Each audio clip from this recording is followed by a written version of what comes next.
Speaking of abandoned family members and holy wars, Yeah, yeah, that's as good as you're going to get for Jujutsu Kaisen Zero.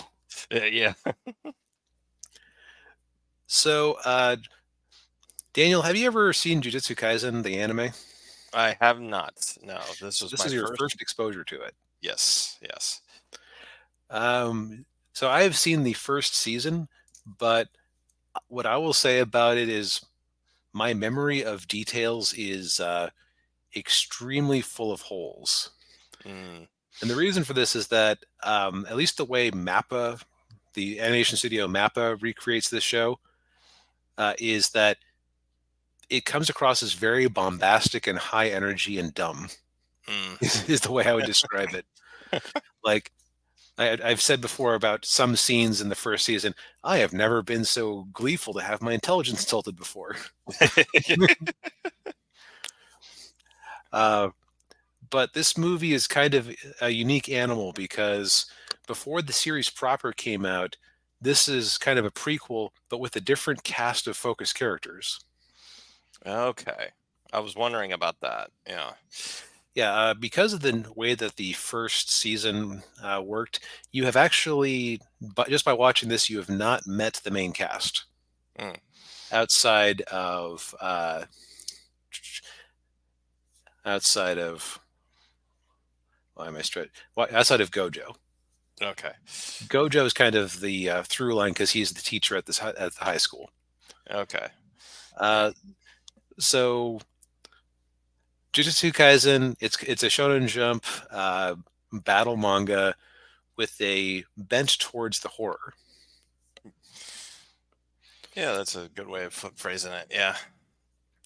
And where say Demon Slayer has its horrific elements, the heroes are all human. In this one, it's about people using horrific powers against more horrific beings. Yes. Yeah. We in the beginning of the movie we meet Yuta, Yep. and he's a high schooler who's getting bullied, but whenever he's getting bullied or something bad happens, this cursed girl who's become this like monster being named Rita pops out and kills the bullies. Funny thing is, I watched this in Rika. Japanese like I did originally. Yeah. And then I decided to watch some of it in dub just to test some things out. The bully in the first scene had kind of dark skin, but I kind of got the impression it was like the male version of a Gyaru where he just had a very thick spray tan or Yeah. something. Just because it does take place in Japan, so how many people of African descent are there really going to be? Yeah. The dub just outright gave him a an African American accent. Yeah. I thought that was kind of an amusing little thing. Yeah. Um, but yeah, so Yuta is he's cursed. He has the ghost of his childhood friend following him around, and she is very protective of him. Mhm. And so Yuta is just very depressed about this because it's this constant presence in his life that he can't. He just he has to worry all the time about it, freaking out and killing everybody. So he wants to die, but Gojo, the teacher at the high school, is not going to have that. No, he convinces the people, the overseers of his school, to let him take Yuta on as a student, and Yuta reluctantly agrees. And from there, that's when Yuta meets his classmates, very eclectic classmates. Yes, one of them is literally just Panda, who is a kind of a homunculus type thing, I believe. It's Yeah. just a panda that is sapient and has magical fighting powers. Yes, and then we had uh, what's the girl's name? Maki. Maki. Yeah, how did you describe her before when we were talking before the show? Um, well, I won't say the exact phrase, but she is pure concentrated tsundere. Yes. To paraphrase Dune, we have tsunderes here that even God himself has not seen. Yeah. Where she just has like a very heavy chip in her shoulder, and she's skilled with her bladed staff. Yes, and then last but not least, and I don't know why I'm blanking on his name too. Toge. I cheated Okay. and I brought up a character list before I started. Okay. Yeah, Toge is probably my favorite character in the movie. He his curse power involves his voice, and so he can't say words without cursing people. So he communicates through rice bowl ingredients.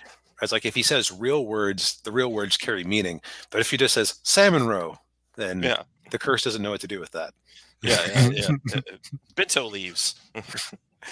Yep, exactly. Yeah.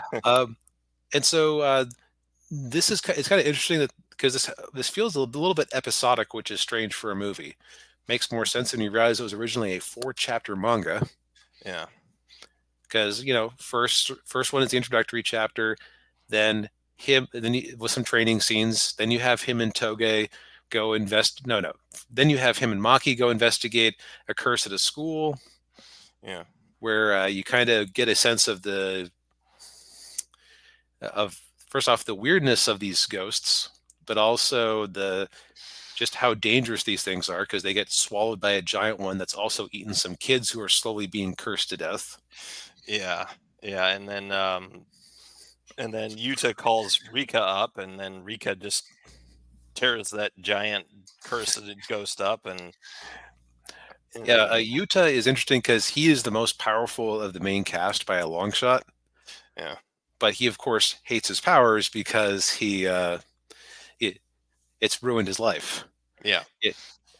When he meets Gojo, Gojo pulls out this knife that's been tied in a literal, like just about a bow. He says, well, what's this? It was a knife. I tried to kill myself, but Rika wouldn't let me. Yeah. It's very reminiscent of I swallowed a bullet, the other guy spat it out from Bruce Yeah. Banner. Yeah. Yeah. But so then Yuta and Toge go to this mall where they run into a ghost that is well outside of the parameters expected. Yes. Yeah, and the way Toge's powers works is that he uses the curse with his voice, but then it damages his vocal cords. So he has to have like this throat medication to like, get some moisture in there. Yeah, and to bring up another Marvel reference with that, he's very reminiscent of Black Bolt, who couldn't really speak without causing sonic blasts that would smash everything around him. Right. Yeah. Black Bolt is kind of an instant win button for a lot of scenarios in the Marvel universe when you get down to it. Yeah. Yeah, and then but then they find out that that the whole thing was caused by the movie's villain. And again, I'm blanking on his name. His name is Suguru Geto. Suguru Geto, yeah. Yeah. And Geto is kind of the Japanese sorcerer version of Magneto, who believes in Jujutsu sorcerer supremacy. Yes, yeah, he refers to humans as monkeys. Mm-hmm. And he wants to cleanse the entire world of humans, and he wants Yuta and Rika to join him, or he asks Yuta to join him, but he turns him down, and then so he's like, well, I'll just kill him and absorb Rika. Right, because he kind of is, to bring in another manga reference, he's a bit like All for One from My Hero Academia, where instead of collecting powerful superpowers, he collects powerful curses. And he actually has a nice little scam going where he helps somebody out, then he just siphons the money off of them until they're not useful to him anymore. Then he just tosses them out. Yeah. Like, yep, I cured your curse. Where's the money? Yeah. Yeah, he's very much a like he'll kill you with a smile on his face. Yeah, he's a creepy bastard. Yeah. when you get down to it. Yes. Yeah. And so then the climax of the movie is Geto uses his followers as kind of a distraction while he attacks the school to try and take out Yuta and Rika. Yeah. But his teammates stuck around, so it's a big group fight. Yeah. And Yuta finally kind of like embraces Rika, and you know they go in this prolonged fight, and earlier in the movie, Yuta kind of has uh, a thought that oh well, you know, maybe I didn't or you know, maybe she didn't curse me, or I, you know, maybe I cursed her. And then once the you know the whole, you know, fight goes through and everything, that's when he realizes, oh yeah, that was the case. Yeah. Right, because she had died in front of him when they were kids, and he had thought that she refused to give him up, and so was his basically clingy girlfriend forever. Yeah. And by the way, she's this horrible eyeless monster here. Yes. Half the time. It turned out that his intense desire not to lose her is what cursed her and bound her to him. Yeah. Yeah, and then so that by the end of it all, he's able to lift that curse, and then, you know, let her go off to the afterlife. And and then you had this other scene where you find out Gojo and oh God, I didn't, you just said it, it's his name, the bad guy, Getaro. Geto. Yeah, Gojo and Geto were actually friends at one time. So keep making the Magneto and Professor X parallels even more noticeable. Yes, yeah. Yeah, because they had the whole like, well, are you Gojo because of your powers, or is your powers because of Gojo? You know, something like that. Right. That phrase you just said there is an endless meme with people who are familiar with the series, where it's like, are you X because you're Y, or are you Y because you're X? Yeah. It's like, in this, yeah, it's like, are you strong because you're Gojo, or are you Gojo because you're strong? Which seems pseudo-philosophical, but that very much fits the character's. The character basically has like what I'll call a edgy boy mentality. Like it's such a common trope of Japanese villainry, where you just have somebody who the world is full of weak and awful people, so I'm going to reboot it. Yeah. I would say that if I have a critique of this movie, is that they don't really explain what his issue is, like what his inciting incident was, and that was the case in what I read of the manga too. Because it's not like you know, Magneto, excellent reason to be the way that he is. Yeah. World War II. Prison camp. Yeah. Sephiroth from Final Fantasy VII. You understand his thought process. Since he discovered that his mother had been tortured for a very long period of time, and that he wasn't, strictly speaking, human or entirely human.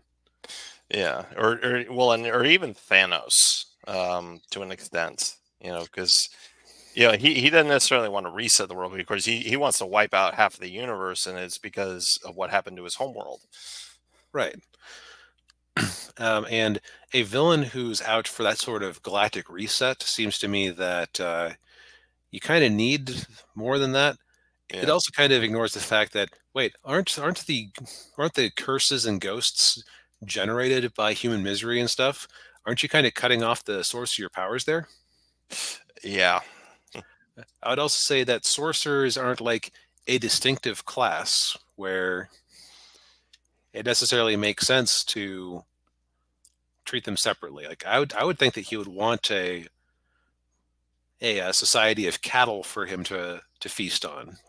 Yeah, but he doesn't. Yeah. What's the line from Tony Stark in Avengers? Not a great plan. Yeah. So what I'll say here is that oh, by the way, I looked it up because I couldn't recall. I don't think I saw that far into the series. Yuta does return in the future. Okay. I don't know. Like, I mean, presumably he no longer has his powers that he was pulling off of Rika, but I couldn't tell you. Yeah. But so I'll say this as a one-shot adventure. This was pretty satisfying. Yeah. All the characters are, they serve their purposes. Um, having watched chunks of the Japanese, or having watched it entirely in Japanese once when it came out in theaters, and again this weekend, uh, and a bit in smatterings of the English dub, I just kind of skipped around particular scenes I wanted to check out. I would say the Japanese cast is better. That might be my primacy bias, what I saw first. Yeah. Because there are just certain Japanese voice acting styles that there isn't really an equivalent of in English that are kind of interesting. Like Gojo has this very sort of sing-songy, happy-go-lucky tone that just doesn't exist in English. Yeah. As far as production values go, very well animated, very exciting action scenes. Yeah. Yeah. I thought the whole the battle scene in Tokyo was really well done. Interesting thing there. So Daniel wouldn't have known this, and I just double checked the manga. But thank you, Shonen Jump app. So I had thought to myself at the time I was watching it, wait, this is a prequel. So why are there all these characters who were introduced in the first season of the anime there? Well, most of the fight in Tokyo, that was the distraction so that Geto could go try to capture Yuta, was actually happened off camera. Gojo's part of the fight happened on camera against one of the minions, but the other battles that they threw in were made up for the movie, and they introduced the characters who were logically active but not, conceived of by the creator yet. Yeah. So that was a nice little treat for those of us who had seen the first season, just to see some characters doing their thing. Yeah. Yeah. This is kind of an interesting piece of media too, because I can't think of another example outside of Star Trek where you have a prequel like this that exists that has an entirely different cast, or significantly different cast than the final version, I'll say. Yeah.